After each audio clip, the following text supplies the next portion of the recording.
Está no ar! O mais tradicional podcast sobre corridas do Brasil.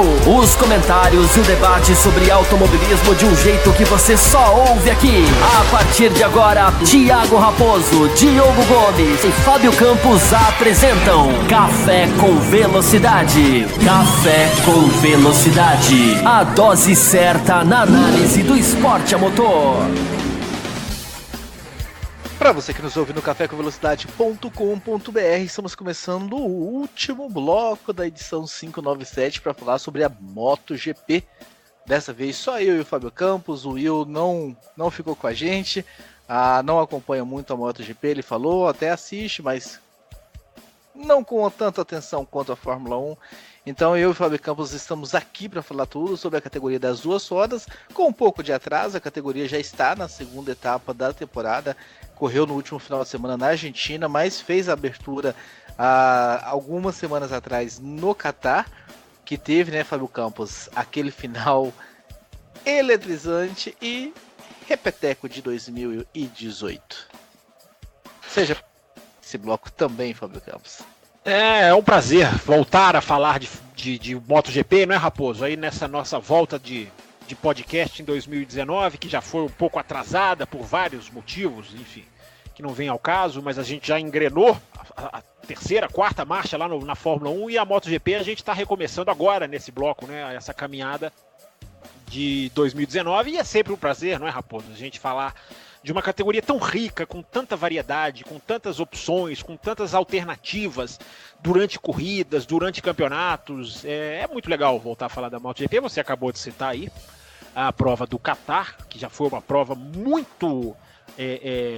teve um final parecido, né? As últimas curvas ali, um repeteco de Dovizioso contra Marc Marques. Mas a gente viu uma Yamaha renascer no Catar, ainda que parcialmente, mas pelo menos a Yamaha fazer alguma coisa, fazer uma pole, né, como aconteceu com o Viñales. A gente viu uma Suzuki, que eu acho que a gente pode falar aqui hoje, porque também na Argentina me passou essa impressão, uma Suzuki que parece veio para se colocar entre as motos, se não ali na ponta, mas ali na frente, as motos de frente, o que é muito bom para a categoria. Então, a etapa do Catar, que foi a primeira que abriu o campeonato, em que a gente ainda não tinha voltado, foi ali para mim uma prova de uma perspectiva muito boa. Até se descontando a questão Marques do Dovizioso, que esse é um assunto que talvez a gente vai falar o ano inteiro, né, Raposo? Mas o que a prova desenhou de competitividade para a MotoGP a prova do Catar foi uma delícia de se acompanhar. Foi até melhor, né, Raposo? Acho que você concorda, do que essa da Argentina, né? Com certeza, né? Na prova da Argentina nós tivemos o Marc Marques remando de braçada, né? Largou da pole, disparou, foi embora, não teve realmente briga pela vitória. Tivemos brigas pelas outras posições, pela segunda posição, até uma briga interessante entre o Dovizioso e o Valentino Rossi, que insiste em se manter na crista da onda e andando muito bem, até com esse renascimento da Yamaha que você citou no teu bloco. Eu só não senti muito a Suzuki na Argentina. Eu esperava um pouquinho mais. Eu vi mais a Suzuki, né, no Catar. Esperei um pouquinho mais. O Rins fez uma grande prova de recuperação e tal, mas eu os queria um pouquinho mais à frente. Mas um campeonato que se começa realmente com uma boa perspectiva aí de boas corridas, eu não sei se com perspectiva de um bom campeonato. Eu sei que para você o que interessa são corridas boas e não campeonato bom, Fábio Campos. Mas qual é a tua expectativa para esse campeonato? Eu não tô com expectativas muito boas, não. Por um motivo que a gente vai abordar daqui a pouco, que foi as duas primeiras provas do Lorenzo. Tá. Eu achei que você ia falar que te assustou o Marc Marques, o nível do Marc Marques. Não, me assustou o nível do Lorenzo. Que eu acho que eu amarrava mais. Mas você não acha que tem um déjà vu aí? Olha só, eu falando em outras línguas, hein, para alegria do André do Paulo. Você não acha que tem um pouco de... É aquela adaptação que ele tem dificuldade, mas que ele é capaz de reverter? Sim, mas aí talvez a gente vai ter um bom campeonato em 2020. Eu tô falando do campeonato de 2019. Porque se ele for deixar literalmente igual a Ducati, você tá querendo dizer que vai ser só o ano que vem? Se ele deixar pra acordar a hora que chegar, sei lá, em Mugello, a hora que chegar em Le Mans, já era. Porque daqui a pouco, tá indo pros Estados Unidos, a gente sabe qual é a... Você lembra qual que é o histórico do Mark Marques nos Estados Unidos? Eu tô pensando em nem assistir o Grande Prêmio dos Estados Unidos, Raposo, porque é uma pista em que ele nunca perdeu. São seis ou... Não lembro. Eu tento pegar só a MotoGP, embora a estatística dele invada Moto2, enfim, invada onde ele já tenha, enfim, onde ele tenha passado a estatística de vitórias dele lá é imbatível, né? Então,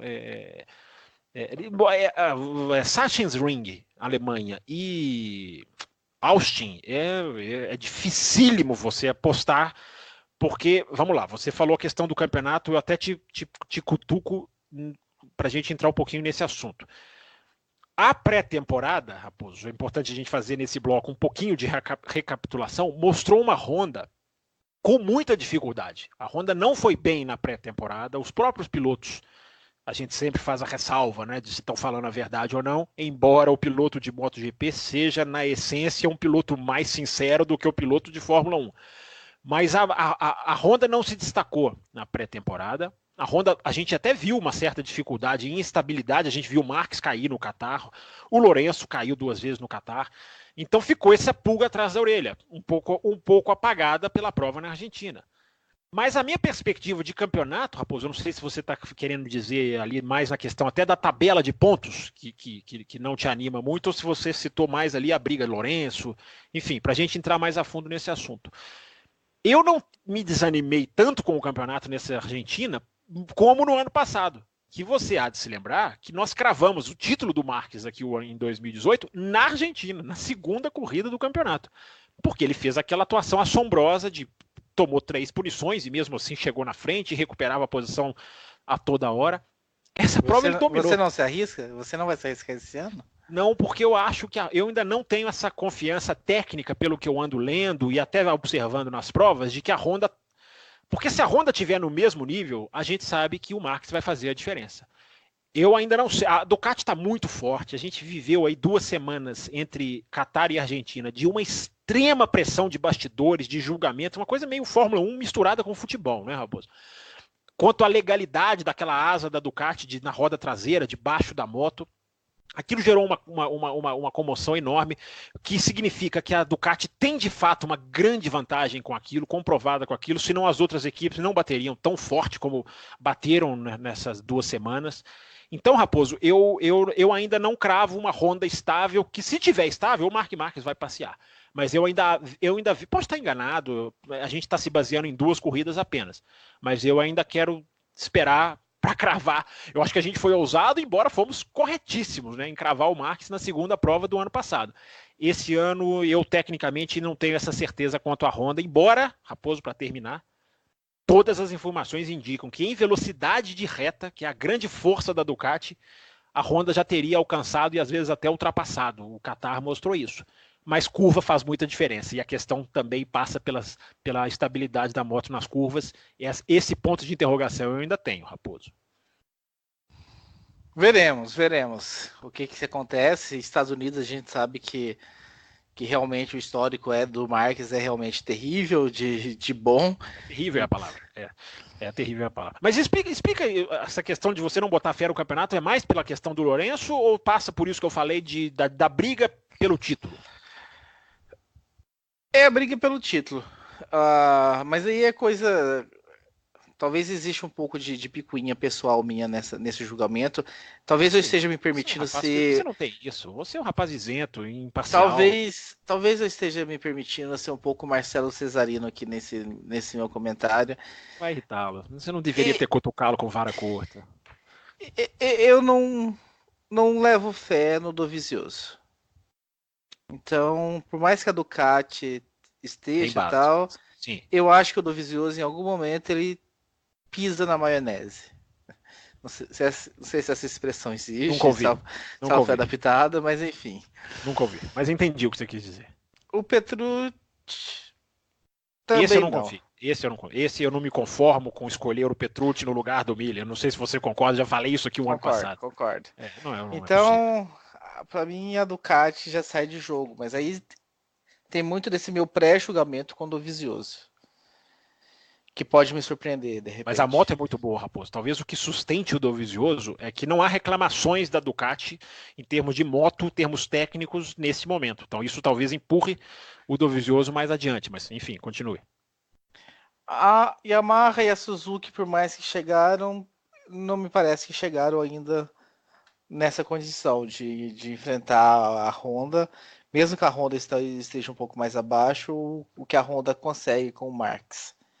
A minha esperança morava muito em cima de um Lorenzo, não demorando tanto. Que a gente poderia ter uma briga entre os dois, e aí de repente o Dovizioso poderia entrar nessa, porque quando a briga são de 3 pilotos, um rouba a ponta aqui, outro rouba a ponta ali, isso poderia beneficiar. Eu acho que quando vai pro mano a mano, as coisas ficam mais complicadas ainda pro Dovizioso. Mas o Lourenço ter ido pro Q2 na Argentina, você não acha um bom sinal? Você acha que é uma coisa ainda que não significa muito? Não é um bom sinal, mas longe ainda de ser o que precisa ser para que a gente tenha um campeonato. Eu tô falando, voltando, eu estou falando de campeonato, né? Há sim a possibilidade do Lorenzo em 4, 5 corridas acordar, se adaptar, ou a Honda fazer alguma alteração na moto, como a Ducati fez o ano passado lá e funcionou, e ele começou a andar bem. E aí a gente pode começar a ter corridas boas, mas aí eu acho que o campeonato já vai estar no estado terminal. Então tá muito na questão do Lourenço para você, assim, o fato do campeonato não chegar onde a gente queria. Yamaha, a Yamaha já tá virando uma sabatina aqui, né? Yamaha você vê fora da briga ou não? Vejo fora da briga. Eu vejo a Yamaha brigando por vitórias aqui e ali, mas pelo título não. Acho que aquela coisa anda bem numa pista, na outra pode não tão bem, larga um pouco mais atrás. O Vinhares também está quase entrando para o grupo do Dovizioso, no termo não confiar no que pode ser capaz. O Rossi, sim, eu deposito muito mais fé no Rossi do que no Vinhares, em alguém para encabeçar ali uma briga pelo título na Yamaha, mas não vejo ainda, pelo que eu vi dessas duas provas, posso ter errado também, mas não os vi ainda em condições de realmente incomodar e assustar a Honda e o Marques em vitórias. O único que eu vejo nessa condição de fazer isso hoje é o Dovizioso. Só que eu acho que o Dovizioso, em algum momento, ele pisa na bola e ele vai perder pontos importantes. Ele pode, de repente, ele foi muito bem no Qatar, tanto que venceu. Foi bem na Argentina, conseguiu um pódio, uma ultrapassagem no fim do Rossi, mas foi bem. Pode ir bem na Argentina, mas aí chega na Europa, ele cai ou não pontua tão bem. E o Marques vai continuar emendando top 3, quando não for vitórias. Então, o único que eu boto fé para brigar por esse título contra o Marques é o Dovizioso, mas no Dovizioso eu não levo fé. Mas aí, novamente, é uma coisa muito pessoal. É um julgamento que eu venho de observar o Dovizioso há anos e anos aí. Mas pode ser que a Lua se alinhe com o Marte esse ano e que as coisas deem certo para ele e para a Ducati. O Dovizioso a gente já falou até muito sobre isso ano passado, né, Raposo? É um cara que sofre de inconstância, né? Ele não tem aquele... ele não chega a ser tão grave como alguns de Fórmula 1, em que a gente tem uma séria dúvida se brigam pelo título ou não, mas é aquele algo a mais, é aquele um pouquinho a mais ali que às vezes te bota numa vitória que é fundamental. Eu acho que essa prova da Argentina foi muito simbólica nisso, né? No dia em que a Yamaha está parecida com a Ducati, a diferença que o Rossi faz em cima dele é uma coisa clamorosa, é clamorosa a diferença. Então esse é o tipo de talvez de ponto de interrogação que resida sobre o Dovizioso. Eu tendo a concordar com você. Eu acho que falta o piloto. A Ducati, ao perder o Lourenço, ela se colocou numa situação até mesmo de perder a briga interna, porque o Jorge Lourenço, eu acho que ele puxou muito o Dovizioso. Ele foi até pela inimizade entre os dois, que não digamos, mascarada como na Fórmula 1 por declaraçõezinhas bonitinhas ou que desviam a atenção do assunto. Não, a rivalidade entre os dois é muito clara, é muito escancarada de Dovizioso contra Lourenço. Eles não se gostaram na Yamaha, na Ducati, e isso eu acho que porque, né, você tem um inimigo, entre aspas. A gente viu como isso foi bom para o Lourenço na época do Rossi na Yamaha. Agora estou falando o nome certinho da equipe. Lá na Yamaha, o Lourenço, meu Deus, o que ele levou o nível pegando aquele Rossi né, em um nível até mais alto do que ele tem hoje, porque era mais jovem, a Ducati perde isso, né? Ao colocar o Petrucci, eu acho que colocar o Miller no lugar do Petrucci seria até para você colocar uma faísca no box de rivalidade, que a Fórmula 1 morre de medo, que na MotoGP não existe esse medo. Eu ficaria entre Miller ou Crutchlow. O Petrucci com certeza não. Mas o Crutchlow voltar para a Ducati, você diria? Você... Sim, porque na Honda ele meio que se decepcionou, né? Não ter conseguido a vaga que ele achou que seria dele. Então eu acho que tirar ele ali da Honda Satélite seria fácil. E é um cara também que poderia levar aí o Dovi. É um cara que cai muito também, mas não sei, com a moto boa eu possivelmente poderia também. Uma coisa é certa, nós concordamos que o Petrucci não é o nome. Assim, não é que é um piloto ruim, é sempre bom deixar claro, né, Raposo? Mas é aquilo que a gente sempre fala da Fórmula 1, inclusive. Né? Na hora que chega entre os grandes, um Pedrosa 2. Será que vai ser uma decepção tão grande? Aí eu acho que a gente já está sendo, sem querer diminuir o Pedrosa, mas é porque o Pedrosa teve muitos anos de decepção, né? Talvez seja. Não sei, é difícil. Eu só não vejo. Eu vejo o Petrucci como um cara regular. É um cara excelente de chuva. Né? Quando chove, ele é um piloto que pode até ganhar corrida. Mas eu acho que a Ducati vinha de um nível de pilotos que invariavelmente cai. Invariavelmente o nível caiu. Mas também vamos ser justos, né, Raposo? Segunda corrida, né? Vamos até dar tempo para o Petrucci talvez esticar mais as pernas, diria o outro, e quem sabe mostrar algo mais, né? E já que você diz para mim, vamos dar tempo para a gente analisar melhor, eu tenho uma pergunta para você aqui, do Marcelo Cesarino. Você... Olha aqui, Cesarino, eu gostaria de dizer que essa provocação não é a opinião do café. Essa provocação é pessoal do âncora, ok, Cesarino? Não, eu não tô provocando, só falei, pegando o gancho de vamos dar mais tempo, vou fazer uma pergunta do Cesarino, que diz o seguinte, pergunta pro Campos. Olha só. Jorge Lorenzo termina o ano na Honda? Claro que termina. Que isso, Cesarino. A sua impaciência. Aí eu sou obrigado a dar razão pro âncora, Cesarino. Aí eu sou obrigado a... Eu não gosto de concordar com este meu colega, mas eu sou obrigado quando você diz uma coisa dessa. Se a Honda... Vamos lá. Se a Ducati, que é mais impaciente do que a Honda, até a impaciência até teve efeito, né? Porque no final das contas se divorciaram. Mas um ano você não demite um tricampeão do mundo, o Cesarino. Não se esqueça disso, ele é um tricampeão do mundo. Eu não acho, como Raposo, que ele vai demorar o mesmo tempo que ele demorou. É puro feeling, é puro achismo. Mas eu não tenho a sensação de que ele vai demorar o mesmo tempo que ele demorou na Ducati. Porque eu sempre falei aqui que a Ducati é uma moto única, uma moto que muita gente naufragou. Eu acho que a Honda ele vai se adaptar mais rápido. O que o Raposo disse que talvez tenha realmente uma procedência é de que talvez não dê tempo para esse ano ficar ombro a ombro. E ele está brigando com o maior rival, talvez, da carreira dele, em termos de forma física, em termos de dificuldade de derrotar. Não estou falando que o Marques é maior do que o Rossi, mas a sintonia fina do Marques hoje é superior à do Rossi quando os dois dividiram a Yamaha, se é que você me entende. Agora, Cesarino, eu te devolvo a pergunta. Né? Demitir o Lourenço antes de acabar o ano, seria... O que a Honda ganharia com isso? Sendo que todos nós queremos que ele se adapte rápido. E é um defeito dele, eu já disse isso aqui no café. Talvez essa dificuldade de adaptação seja um defeito, assim, claro, de um piloto que tem um estilo próprio, que fugiu do estilo dele, ele se complica. Mas é o Lourenço, você não pode jogar fora sem essa paciência. Se for o Quartararo, que está na Yamaha, fazendo até muito bem, se ele for demitido com um ano, nós não vamos falar que é injusto? Porque um tricampeão do mundo também não seria. Boa resposta, vou ficar com a tua resposta. Espero que tenha ficado satisfeito, meu amigo Marcelo Cesarino, com a resposta de Fábio Campos. Fábio Campos, quem andou muito bem, ou andou bem, não sei se a gente pode falar muito bem ou é bem, na Argentina foi o Morbidelli, né? Será que vai engrenar depois da primeira temporada apagada? Apesar da queda no fim. Mas que foi culpa dele, né? Mas eu acho que não apaga. É o nível, né? Uma coisa é a prova que ele fez, outra coisa é o nível de velocidade que ele mostrou.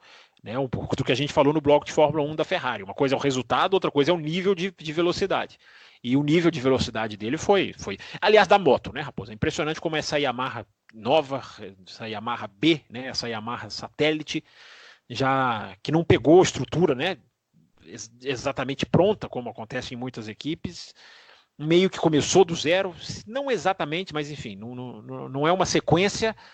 É impressionante como essa equipe vai bem, os dois pilotos entre os 7 na classificação, se eu não estou enganado. E o Morbidelli, você é uma pessoa que tem mais ressalvas até quanto a ele do que eu. Eu sempre achei o Morbidelli um bom piloto. Até aí não acho uma coisa excepcional, como por exemplo veio o Zarco, né, que também é outro motivo que pode virar de discussão. Ele não tem a explosão em brilho do Zarco, mas é um piloto que se virou muito bem, é um piloto que conseguiu tocar a moto bem na moto de 2, embora tinha uma moto de fato superior. Eu não sei, eu acho que o Morbidelli pode ser o sucessor na Yamaha, não dando certo o Viñales. O Rossi não vai mais muito tempo longe, o Morbidelli está no lugar certo na hora certa. Essa é uma coisa que pode fazer muita diferença para a carreira dele.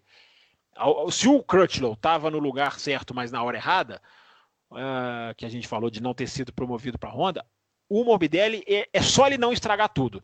Embora ele tenha uma ameaça, Raposo. Eu jogo para você dar a sua opinião sobre isso. Esse Quartararo, se o Morbidelli cochilar, acaba. Eu vi o Quartararo na Moto 3 e estou impressionado com o que ele está fazendo na Moto 2.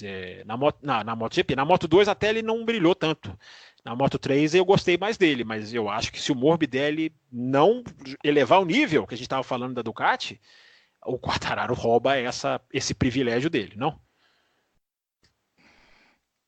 O Quartararo, ele chegou realmente como um meteoro na Moto 3, baixou muito o nível depois, né? Meio que até ficou meio como decepcionante, muitas quedas, demorou para ter até a primeira vitória. E na Moto 2, concordo contigo, andou mais pro fim da temporada, né? Mas também não foi nada de muito brilho assim. Mas chegou chegando, né? Chegou dando um recado, como alguns pilotos acontece, né? Até em automobilismo. Dá para fazer um paralelo entre Fábio Quartararo e Lando Norris? Olha, Raposo, você sabe que é uma boa situação assim é uma boa analogia. Embora, claro, é sempre muito difícil, né? Você comparar esses universos. Mas tem semelhanças. Um piloto que não brilhou tanto na categoria de acesso, na outra anterior ainda foi muito bem, embora o Norris tenha sido bem melhor do que o Quartararo, porque foi campeão da Fórmula 3, não foi o caso do Quartararo na Moto 3. Mas tem uma certa semelhança, sim. Algum outro destaque, Fábio Campos? Falamos do Marques, do Lorenzo, falamos das Yamahas, falamos da Ducati, falamos de alguns outros pilotos. Algo que você queira ressaltar mais nesse programa inicial da MotoGP? Eu fiquei realmente muito impressionado com a Suzuki, Raposo, por causa da corrida de recuperação do Rins. Eu acho que ter largado onde largou e ter se colocado onde se colocou assim, na classificação foi desastroso, né? Realmente a classificação foi desastrosa. Mas o nível dentro da corrida e no Qatar, né? No Qatar muito bem, muito forte, muito. Tudo bem, o Qatar é a única prova noturna, é uma pista com um asfalto maluco, podemos dizer assim, por essas condições, por várias coisas. O Qatar normalmente é uma exceção, mas eu acho que mostrou bom nível nas duas provas. Eu vejo uma Suzuki. Por exemplo, se o Mir pegar a mão e subir também, eu fico mais até na expectativa de confirmar isso que eu estou falando do que dizer que já é uma certeza. Mas como seria bom para a MotoGP a Suzuki se colocar ali e ao invés de 3, virarem 4, né? Ao invés de 3 motos da frente, podemos dizer assim, virarem 4. Eu olho o progresso da Suzuki em toda essa caminhada, quando tinha os privilégios, perdendo os privilégios no ano passado pelo número de pódios, enfim, aquele regulamento que ajuda o desenvolvimento da MotoGP. Eu não sei, eu estou muito bem impressionado com a Suzuki, principalmente em corridas, em ritmo de corrida nesse comecinho de 2019. Eu espero que confirme, porque é uma dupla que me agrada bastante. São dois grandes pilotos que eu admiro bastante, tanto o Rins quanto o Mir. E o Mir, né, o que fez na Moto 3 no título dele, é outro também que Não mostrou todo o potencial na Moto 2, mas também não foi todo apagado. Mas o que fez na Moto 3 foi assustador. Então, são dois pilotos que me agradam muito. É uma moto que me agrada, é uma montadora que me agrada ver chegando lá, porque é mais uma, né? A gente viu ela esboçando isso com o Vinhales alguns anos atrás e depois decaiu novamente. E vê-la novamente brigando lá na frente, quem sabe vencendo corridas mais uma vez, seria muito interessante. E o que falar da Aprilia, Fábio Campos? A Aprilia é o contrário da Suzuki, né? A Aprilia é a que está comendo o pão que o diabo amassou, diriam no Brasil, né? A Aprilia está sofrendo, a Aprilia tem uma dificuldade, senão não está sofrendo tanto quanto a KTM. Essa está sofrendo também muito. Essa está com problemas técnicos. A Aprilia talvez ainda esteja num estágio de desenvolvimento mais aceitável, embora a KTM tenha chegado depois. Mas a gente sabe da força da KTM, enfim, a KTM tem um envolvimento ali até com as outras categorias, embora sejam tecnicamente, né, incomparáveis com a MotoGP, mas existe uma expertise, Raposo, né, referente à KTM. Talvez essa seja até mais grave. A Aprilia não sei se tem capacidade para chegar lá, né, junto às grandes, às japonesas, às gigantescas, embora a Ducati seja sempre a exceção, né? A Ducati é uma empresa pequenina que inova tecnologicamente, que dá soluções aí como essa asa que deixa as gigantescas de boca aberta. A Ducati é a exceção a isso que eu estou falando, mas é um universo de gigantes. A Ducati tem uma história na MotoGP que a Aprilia não tem. Então a Aprilia, eu não sei se a Aprilia um dia, Raposo, no melhor dela, vai chegar lá em cima. A Suzuki, a gente espera que chegue no melhor dela, porque também chama-se Suzuki, não é uma qualquer. Agora, a Aprilia eu vejo um limite para ela, mas mesmo nesse limite, ela não chegou nem perto dele. Ela ainda está muito, muito atrás e a evolução ainda é muito lenta, né? Por falar dos pilotos da KTM, tá gostando do Miguel Oliveira, que é um piloto que subiu aí com um certo Huawei em cima dele, andando mais do que o Ciarrin e tá até em questão. Houve Huawei em cima dele, Raposo? Eu não recebi esse Huawei em cima dele, não. Conte para nós esse Huawei em cima dele. Aqui no Brasil, pelo menos, por questão da transmissão nacional, por ser português e tudo mais, sempre foi um piloto que foi muito festejado, por assim dizer, mas está à frente do Ciarrin, de certa forma, uma obrigação para ele. O Ciarrin é um piloto. Mas está à frente do Zarco também no campeonato. Não, são duas provas. São duas provas apenas. Sim. E inclusive o Zarco está sofrendo uma dificuldade até contra o seu próprio companheiro de equipe, né? Que é o Paul Espargaró. O Oliveira eu acho que é difícil ainda analisar. Eu não estou vendo esse destaque internacionalmente falando, e nem é a minha impressão de performances assustadoras. Não quer dizer que está mal, enfim, até avançou bem aí nessa corrida da Argentina. Então, mas eu não vejo assim como, nossa, está chamando a atenção. Não, começou bem, né, sem problemas, sem grandes reclamações, sem quedas. Isso é importante. Então, o Oliveira ele é um pouco do Rins, né? Assim, eu acho que ele parece um pouco Rins. Ele é um cara muito de alto nível, mas que não brilha tanto. Não é aquele cara que você vê despontando para uma vitória com uma grande ultrapassagem, mas ele tem um alto nível mesmo sendo discreto. É engraçado essa qualidade em alguns pilotos, né? O piloto é rápido, mas ele é discreto, ele não aparece, ele tá entre os primeiros, mas não está na ponta. Pode ser chamado de qualidade ou pode ser chamado de defeito, depende do ponto de vista. Agora o Oliveira tem muito chão pela frente, né? Quem deve estar coçando a cabeça é o Zarco, né? Esse sim, com um alvoroço em cima dele, esse não tá bem, né? 14 de abril, então, Grande Prêmio das Américas, em Austin, a próxima etapa, a terceira etapa, e aí eles desembarcam finalmente na Europa no dia 5 de maio, aí vem Espanha, vem França, vem Itália, voltam para Espanha, vão para Holanda. Tem que separar da Fórmula 1, né, Raposo? Eu espero eu espero um estatuto um dia de alguma federação mundial proibindo o MotoGP de correr no mesmo final de semana de Fórmula 1. Para quem tenta cobrir, para quem quer assistir é uma delícia, mas para quem tenta cobrir e esmiuçar e mergulhar e ler e ir atrás, essas duas no mesmo final de semana é uma chatice. Eu proibiria isso se eu tivesse poder. Então é isso. Fechamos esse bloco da MotoGP. Voltaremos aí depois do Circuito das Américas para a gente falar um pouquinho mais sobre a categoria. Corrida sem spoiler, né, Raposo? O Grande Prêmio dos Estados Unidos, da MotoGP, é a corrida sem não tem perigo de spoiler, porque o vencedor já é quase definido. Veremos, estaremos aqui para responder essa sua pergunta, confirmar essa previsão ou não. Então, um abraço para todo mundo, espero que tenham gostado dessa edição 597, estamos nos aproximando da edição 600, assim como a Fórmula 1 da corrida, da 1000ª corrida. Nós deixamos várias perguntas em aberto no bloco da Fórmula 1, esperamos aí bastante e-mails também sobre a MotoGP para o próximo programa, para a próxima semana. Um abraço para todo mundo e até lá.